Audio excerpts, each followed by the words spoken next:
নমস্কাৰ। ৰাতিপুৱা খোৱা বোৱা কৰিলেনে? আমি আজি মহৰ দৈৰে চিৰা জলপানকে খাবলৈ ঠিক কৰিলোঁ। বহুত দিন হ'ল মহৰ দৈ খোৱা নাই, কিন্তু এজন আয়ুৰ্বেদিক ডক্টৰে কোৱা মতে মহৰ দৈটো বৰ স্বাস্থ্যসন্মত নহয় বাৰু, কিন্তু হ'লেও অসমীয়া মানুহ যিহেতু এইবিলাকত লোভটোতো থাকিবই। সেইটো কাৰণে মহৰ দৈ যোৱাবাৰ মাঘৰ বিহুতে খাইছিলোঁ কিজানি। তথাপিও সেইদিনাখন পটককৈ আনিলে মানুহজনে।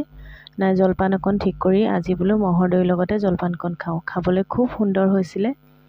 এনেও মহৰ দৈৰ কথা নক'লেও হ'ব, হয় নাই বাৰু? দেখিছেনে বাৰু মোক এনেকুৱা দন্দুৰী নিচিনা লাগিছেনে? চকুৰ আও ভাও দেখিছেনে?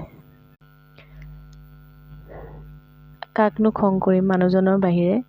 তেওঁ মানে কিছুমান নকৰিবলগীয়া কাম কৰি থাকে, যোনবিলাক মই সাধাৰণতে বেয়া পাওঁ, আৰু তেওঁৰ স্বাস্থ্যৰ কাৰণেও বৰ বেছি ভাল নহয়। সেইটো কাৰণে তেওঁকে ইটো সিটো মানে হকা বাধা দি থাকিবলগীয়া হয়। আৰু এনেই চাবলৈ গ'লে বৰ দন্দুৰী নহয় বাৰু মই।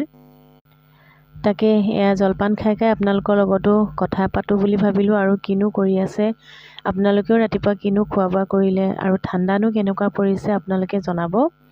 আমাৰ এইফালে খুব ঠাণ্ডা পৰিছে এইবাৰ। সঁচাকৈ গৰম যিদৰে পৰিছিলে তেনেকৈ ঠাণ্ডা পৰিব বুলি কৈছিলে যে, সঁচাকৈ ঠাণ্ডাটো খুব পৰিছে। সন্ধিয়া 4টামান বজাৰ পৰা যে ইমান ঠাণ্ডা বতাহ এটা বলে, মানে একদম বহুত ঠাণ্ডা লাগে। সকলোৰে ধান চান কটা মেলা কামবিলাক চাগে শেষেই হ'ল।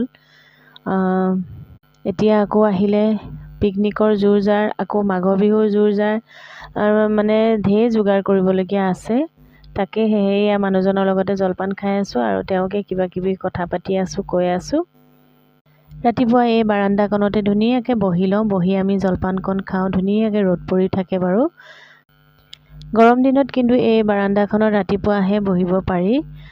তাৰপিছত পূৰা মানে গৰম বহুত পৰে যে, সেইটো কাৰণে ইয়াত বাৰাণ্ডাত বহা মানে সম্ভৱ নহয়েই। কিন্তু ঠাণ্ডা দিনত ধুনীয়াকৈ ৰ'দটো পোৱাব পাৰি। আচাৰ চাচাৰ কৰিলেও ধুনীয়াকৈ ৰ'দটো দিব পাৰি। সেয়া দেখিছেনে? আপোনালোকৰ লগত কথা পাতোঁতে পাতোঁতে মোৰ জলপানকণ খাই শেষেই হ'ল।